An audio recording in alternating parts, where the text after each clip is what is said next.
क्या होगा, पॉजिटिव होगा, और बाकी के जो एंगल्स होंगे वो नेगेटिव होंगे। थर्ड क्वाड्रेंट की यदि मैं बात करता हूँ तो थर्ड क्वाड्रेंट में क्या होंगे, टेन और कॉट पॉजिटिव होंगे, बाकी सब के सब जो है वो नेगेटिव होंगे। फोर्थ क्वाड्रेंट की यदि मैं बात करूं तो फोर्थ क्वाड्रेंट में कॉस और सेक पॉजिटिव होंगे, कॉस और सेक ये दोनों जो है ये पॉजिटिव वैल्यू देगा, बाकी सब के सब जो है वो नेगेटिव वैल्यू देगा। एक मैं आपको छोटा सा ट्रिक है। After school to college, school के बाद आप लोग कहाँ जाओगे, कॉलेज में मस्ती करने के लिए, पढ़ाई तो होनी नहीं है। आफ्टर स्कूल टू कॉलेज यानी स्कूल के बाद आपको कॉलेज जाना है। A stands for all trigonometric ratio will positive in first quadrant. S stands for sine and its also opposite ratio cos is positive in second quadrant. That means that in 90 से लेकर 180 तक sin और cosec positive होंगे, बाकी सारे negative होंगे। 2 stands for tan and its opposite ratio cot. That means that from 180 to 270 tan and cot value is positive and remaining trigonometric ratios values are negative. And from 270 to 360 cos and sec value are positive and remaining trigonometric ratios in fourth quadrant will gives negative values. So let me start positive one. तो positive work किसको कहेंगे, positive work जो है, positive work के लिए हमारा जो F, पहले मैं फॉर्मूला यहाँ पे यूज कर लेता हूँ, एफ एस कॉस थीटा।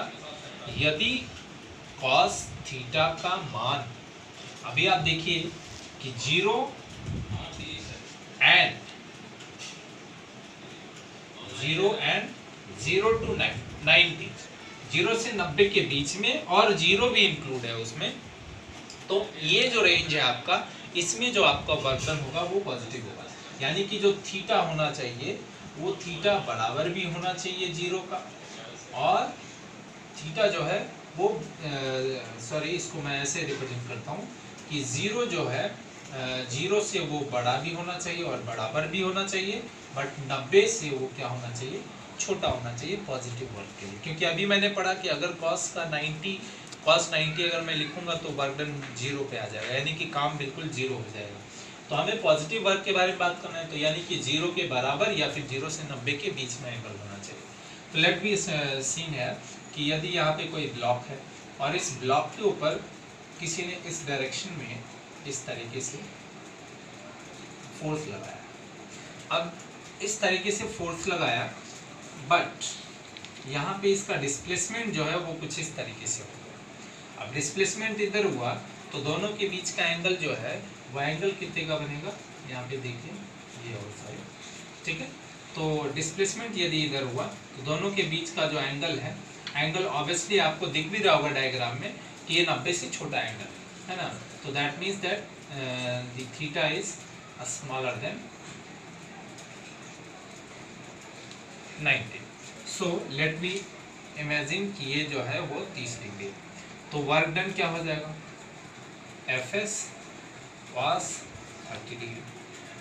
अब सपोज दैट कि ये जो एफ है ये 5 न्यूटन का है और ये जो डिस्प्लेसमेंट है ये 2 मीटर का, तो 5 इंटू 2 इंटू कॉस 30 जो आपका होगा, अभी इससे पहले मैंने आपको बताया था कि कॉस 30 का मान जो है वो √3/2 होता है। तो 2 से 2 कैंसिल, वर्क डन बराबर कितने का आ जाएगा, 5√3 जूल। आप चाहें तो √3 का वैल्यू जो है 1.73 से आप इसको मल्टीप्लाई करके एग्जैक्ट वैल्यू निकाल लेंगे डेसिमल में।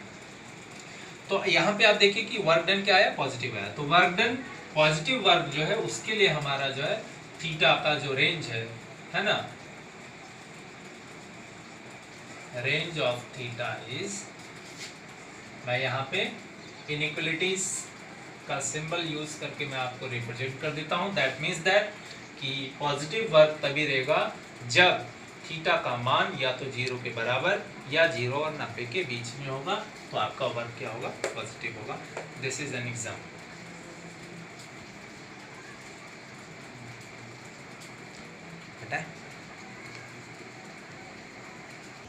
अब हम लोग क्या करेंगे, नेगेटिव वर्क के बारे में बात करेंगे। तो now we are talking about negative work done. तो नेगेटिव वर्क डन क्या है, इसमें भी हम लोग क्या करेंगे, थीटा का जो रेंज है उसके ऊपर बात करें।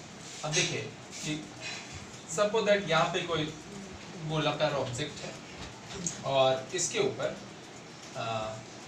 यहाँ पे इस तरीके से फोर्स लगा और ये इस तरीके से डिस्प्लेस्ड हुआ, दोनों के बीच का जो एंगल है, आपको डायग्राम देखने के बाद पता चल रहा होगा कि जो थीटा है, इन दोनों के बीच में जो थीटा लाइज कर रहा है, वो थीटा 90 से जो है वो बड़ा है, 90 डिग्री से बड़ा है।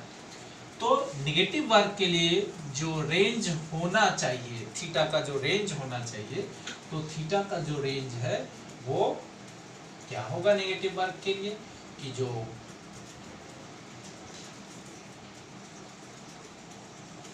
Range of angles for negative work. तो नेगेटिव वर्क के लिए जो रेंज है वो ये कि 90 डिग्री से बड़ा और 180 से के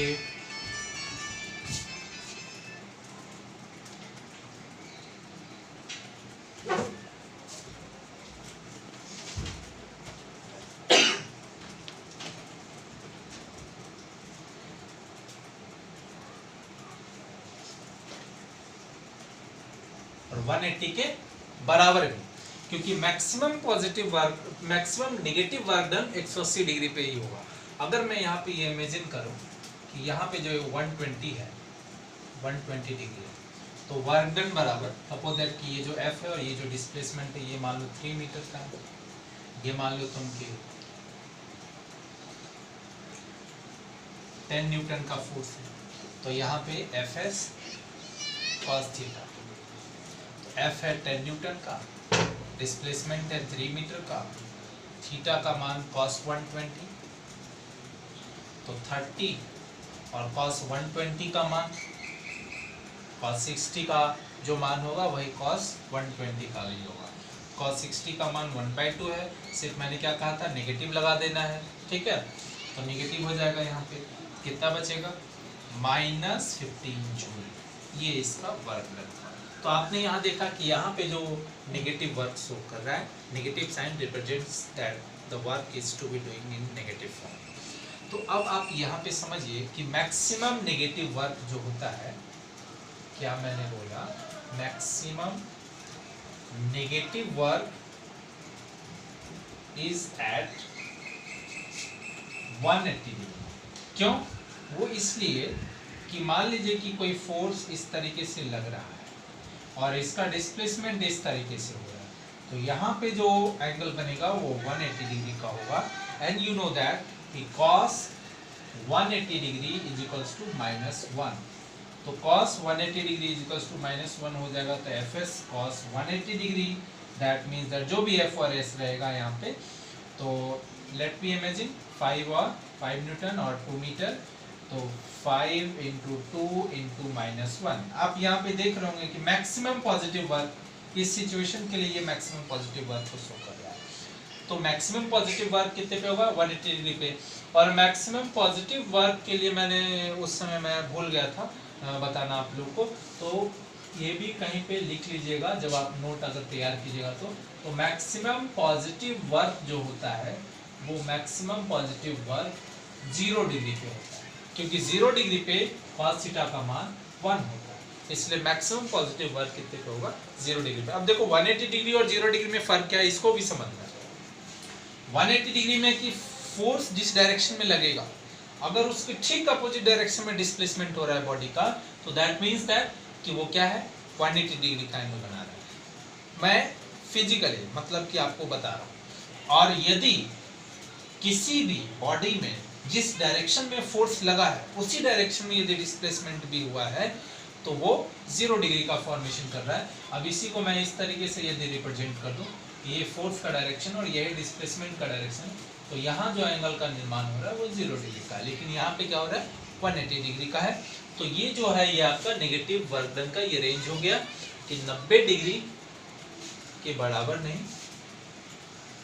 90 डिग्री से बड़ा और 180 के बराबर, 90 डिग्री से बड़ा और 180 के बराबर थीटा का मान होगा। चलिए, तो ये आपका नेगेटिव वर्क होगा।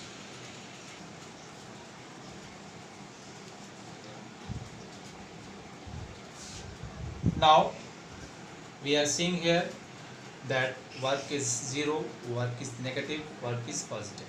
अब हम लोग वर्क के यूनिट्स के ऊपर बात करते हैं। तो आपको SI यूनिट और CGS यूनिट दोनों के ऊपर हम लोग बात करेंगे। SI यूनिट और CGS यूनिट दोनों के ऊपर बात करेंगे। तो देखिए SI यूनिट क्या है, वर्क का हम लोग फॉर्मूला क्या पढ़े, FS। cos थीटा की बात नहीं करेंगे क्योंकि थीटा का एंगल जो रेडियन होता है SI में, हम उसकी बात नहीं करेंगे। यहाँ पे जो मेन जूल जिससे डिराइव हो रहा है उसकी बात। तो जो F है, F क्या है, न्यूटन। F क्या है, न्यूटन, यानी फोर्स का SI यूनिट न्यूटन होता है और डिस्प्लेसमेंट का SI यूनिट मीटर। तो यानी कि न्यूटन मीटर, यानी कि 1 न्यूटन मीटर बराबर 1 जूल। तो ये जो है जूल, SI यूनिट वर्क का क्या हो जाएगा, जूल हो जाएगा। SI यूनिट ऑफ वर्क क्या होगा, ये जूल होगा। अब आप देखिए CGS यूनिट की अगर मैं बात करूं, वर्क डन बराबर आपने पढ़ा फोर्स इनटू डिस्प्लेसमेंट। आपने अभी ऊपर देखा कि न्यूटन और मीटर। अगर मैं न्यूटन को CGS यूनिट में चेंज करूं तो देखिए आप कि न्यूटन को अगर हम CGS यूनिट ऑफ फोर्स तो क्या हो जाएगा, डायन। और CGS यूनिट ऑफ डिस्प्लेसमेंट की बात करेंगे तो क्या हो जाएगा, सेंटीमीटर। अब यहाँ पे जब हम बात करेंगे CGS यूनिट का तो हो जाएगा डायन सेंटीमीटर। और यहाँ पे क्या आया था, न्यूटन मीटर, जिसको कि हम लोग जूल के नाम से जानते हैं कि जूल है। न्यूटन 1 न्यूटन मीटर बराबर 1 जूल मीटर। तो ठीक वैसे ही 1 डायन सेंटीमीटर बराबर होता है 1 आर्क। क्या होता है, ERG, ध्यान रखिएगा इसका। 1 डायन सेंटीमीटर बराबर होता है 1 आर्क। तो अब मैं यहाँ पे थोड़ा सा आपको मैं बता दूं relation between SI unit and CGS unit. Relation between SI unit and CGS unit. तो देखिए 1 जूल जो था वो बराबर था 1 न्यूटन मीटर का, इज इट क्लियर। और 1 न्यूटन मीटर की जैसे ही हम लोग बात करेंगे तो 1 न्यूटन में 10 टू द पावर 5 डायन होता है। कितना होता है, 10 टू द पावर 5 डायन। और 1 मीटर में 100 सेंटीमीटर होता है, यानी 10 to the power 2 centimetre. That means that कि 1 न्यूटन मीटर बराबर 10 to the power 7 dyne centimetre. That means that newton metre बराबर क्या है, जूल का, और 1 डायन सेंटीमीटर बराबर है अर्क का। तो दैट मीन्स दैट कि 1 joule is equals to 10 to the power 7 erg. ये जूल जो है वो SI यूनिट और ये जो अर्क है वो CGS यूनिट। तो ये दोनों CGS और SI यूनिट के बीच का रिलेशन है। आज हम लोग इतना पे ही बात करेंगे। नेक्स्ट वीडियो जो मैं आपको प्रोवाइड करूँगा उसमें हम लोग ये देखेंगे कि अगर फोर्स बार बार चेंज हो रहा है तो उसकी वजह से जो डिस्प्लेसमेंट हो रहा है, तो फोर्स और चेंजिंग फोर्स के कारण जो वर्क डन होगा उसके ऊपर हम लोग बात करेंगे और उसका ग्राफिकल रिप्रेजेंटेशन देखेंगे। साथ ही साथ हम लोग फिर पावर और एनर्जी के ऊपर भी बात करेंगे। Thank you, have a nice day.